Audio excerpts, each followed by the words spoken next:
मैं गुंजन शुक्ला, जागरण public school की शिक्षिका, हिंदी क्षितिज में काव्य खंड के अंतर्गत आज हम लोग कबीर द्वारा रचित साखियाँ व सबद पाठ के बारे में अध्ययन करेंगे। सबसे पहले हम लोग कबीर के बारे में थोड़ी सी जानकारी प्राप्त कर लेते हैं। भक्तिकालीन निर्गुण संत परंपरा के प्रतिनिधि कबीर के जन्म और मृत्यु के बारे में अनेक किंवदंतियाँ प्रचलित हैं। इनका जन्म सन 1398 में काशी में हुआ। कहा जाता है कि इन्हें एक विधवा ब्राह्मणी ने लोकलाज के कारण लहरतारा नामक तालाब के किनारे छोड़ दिया था। नीरू और नीमा नामक दंपत्ति ने इनका पालन पोषण किया। इन्होंने विधिवत शिक्षा नहीं पाई, परंतु सत्संग, पर्यटन तथा अनुभव से जो ज्ञान प्राप्त किया वही इनके साहित्य का स्रोत बना। कबीरदास जी की सभी रचनाएं कबीर ग्रंथावली में संकलित हैं। बीजक, रमैनी और सबद नाम से इनके 3 काव्य संग्रह हैं। गुरु ग्रंथ साहब में भी इनकी कुछ रचनाएं संकलित हैं। इनकी रचनाओं में विभिन्न भाषाओं का मिश्रण होने के कारण इनकी भाषा को पंचमेल खिचड़ी तथा शैली उपदेशात्मक होने के कारण सधुक्कड़ी कही जाती है। कबीरदास द्वारा रचित सबद एवं साखियों में अनुभव एवं ज्ञान के महत्व पर बल दिया गया है। साखी शब्द का अर्थ है प्रत्यक्ष ज्ञान। अपनी साखियों के माध्यम से कबीरदास जी ने बाह्य आडंबरों एवं सांप्रदायिक भेदभाव को समाप्त करके समाज को एक नई दिशा प्रदान की। उन्होंने कहा कि सच्चा ज्ञानी संत वही है जो तर्क वितर्क में न पड़कर निष्पक्ष होकर भगवान का भजन करता है, और यह भी बताया कि मनुष्य की महानता उसके कुल के कारण नहीं बल्कि उसके श्रेष्ठ कर्मों के कारण मानी जाती है। सबसे पहली साखी है मान सरोवर सुभर जल, हंसा केली कराए, मुक्ता फल मुक्ता चुगए, अब उड़े अनत न जाए। इस साखी में संत कबीर ने आत्मा परमात्मा के संबंधों के रहस्य को स्पष्ट किया है। कबीरदास जी कहते हैं कि भक्त ईश्वर भक्ति में लीन हो जाते हैं जब ज्ञान रूपी जीव अर्थात आत्मा मन रूपी सरोवर में विहार करती है और वहाँ वह मुक्ति रूपी मोतियों को चुगती है, तब उसे और कहीं भटकने की आवश्यकता नहीं पड़ती। जीव को जब ईश्वर प्रेम की प्राप्ति हो जाती है तब जीव इधर उधर नहीं भटकता। वह सांसारिक मोह माया के बंधनों से मुक्त हो जाता है। उसकी सांसारिक सुविधाओं में कोई रुचि नहीं रहती। वह सदैव आनंद में मग्न रहता है। इस साखी में आत्मा परमात्मा के संबंध का रहस्य समझाया गया है। आत्मा परमात्मा का ही अंश है और वह हमारे अंदर ही रहती है। इसे ढूंढने के लिए कहीं और जाने की आवश्यकता नहीं। इस साखी में बाह्य आडंबरों एवं तीर्थ स्थलों आदि का विरोध किया गया है और इस साखी की भाषा सधुक्कड़ी है। प्रेमी ढूंढत मैं फिरों, प्रेमी मिले न खोए, प्रेमी को प्रेमी मिले सब विष अमृत होए। इस साखी में मनुष्य एवं परमात्मा के मिलन से जीवन में होने वाले सकारात्मक प्रभावों को स्पष्ट किया गया है। कबीरदास जी कहते हैं कि मैं यानी भक्त किसी सच्चे प्रभु प्रेमी को खोजने निकला, परंतु बहुत प्रयत्न करने पर भी वह मुझे ना मिल सका। जब मुझे सच्चा प्रेमी मिला तब मेरे सब पाप पुण्य में बदल गए, वासनाएं नष्ट हो गईं, दुर्भावनाएं समाप्त हो गईं और मन में जितने भी विकार थे सारे समाप्त हो गए और मन में पवित्र अमृत का संचार हो गया। हस्ती चढ़िए ज्ञान को सहज दुलीचा डार, स्वान रूप संसार है भूखन दे झकमार। इस साखी में ज्ञान के महत्व को दर्शाते हुए कबीरदास जी ने ईश्वर प्राप्ति में ज्ञान को प्रमुख आधार माना है। कबीरदास जी कहते हैं कि हे साधकों, तुम ज्ञान रूपी हाथी पर सहज समाधि रूपी आसन बिछाकर निश्चिंत भाव से चलते रहो। यह संसार के निंदक रूपी कुत्ते हाथी को चलते देखकर व्यर्थ ही भौंकते रहते हैं। उससे तुम्हारा कुछ बिगड़ने वाला नहीं है।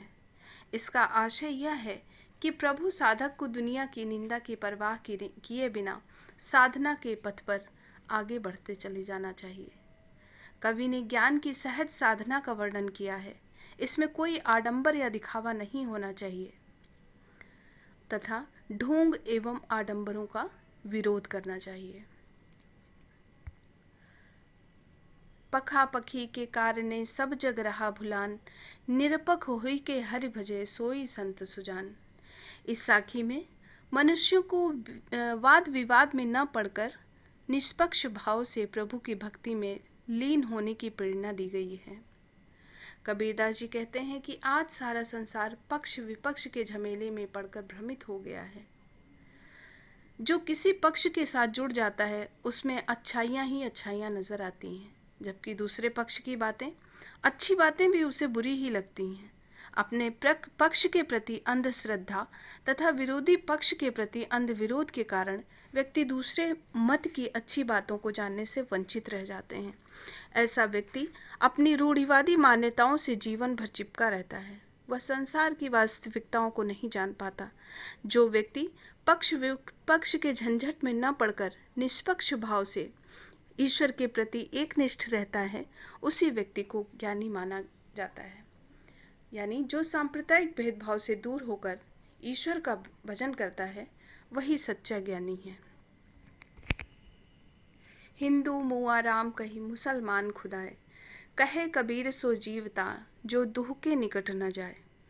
इस साखी के माध्यम से कबीरदास जी ने धार्मिक मतों एवं प्रपंचों से बचने की सलाह दी है।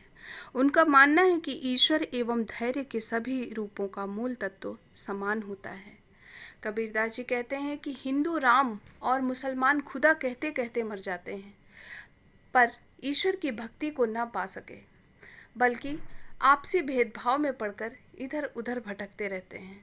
कबीरदास जी कहते हैं कि वास्तव में वही व्यक्ति जीवित कहलाने के योग्य है जो राम और खुदा दोनों से अर्थात धार्मिक भेदभाव से दूर रहता है।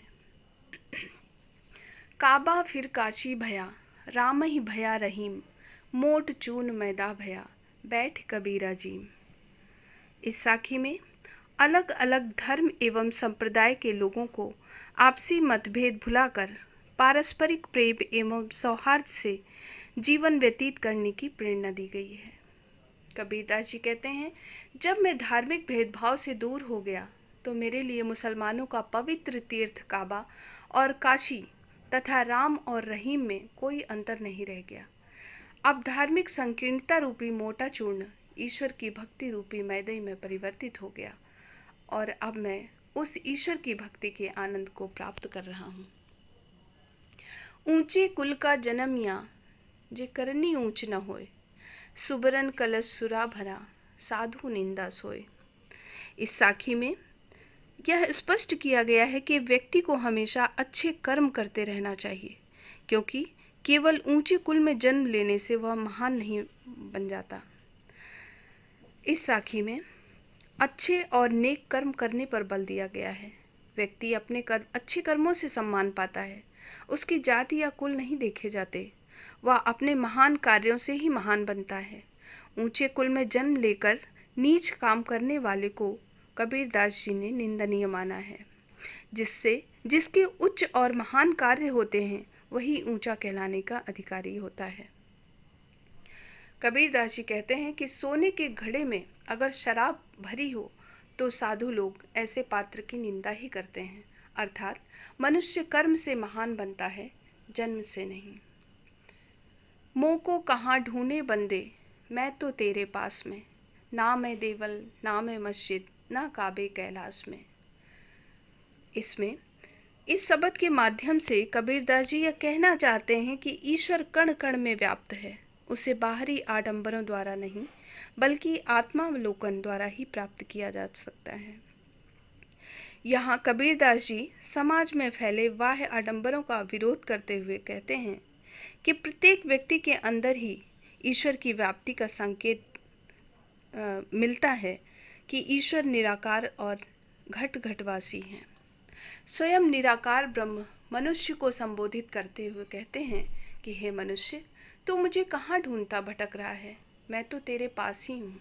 ना मैं देवल ना मैं मस्जिद ना काबे कैलाश में, ना मैं मंदिर में रहता हूँ ना मस्जिद में रहता हूँ, ना तो कौने क्रिया कर्म में नहीं योग वैराग में, ना तो मैं किसी क्रिया कर्म यानी किसी कर्मकांड में हूँ और ना ही मैं किसी योग साधना करने से मिलता हूँ, और ना इस संसार को छोड़कर सन्यासी बनने से मिलता हूँ।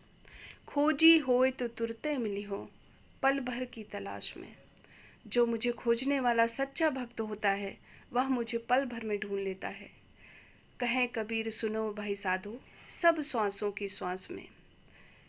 कबीरदास जी कहते हैं कि ईश्वर हर मनुष्य की सांसों में ही बसता है, अतः हमें उसे बाहर कहीं नहीं ढूंढना चाहिए, बल्कि इधर उधर भटकने के स्थान पर आत्मावलोकन करने से व्यक्ति को आत्मज्ञान प्राप्त हो सकता है। वह परमात्मा की सत्ता का साक्षात्कार कर सकता है। धन्यवाद।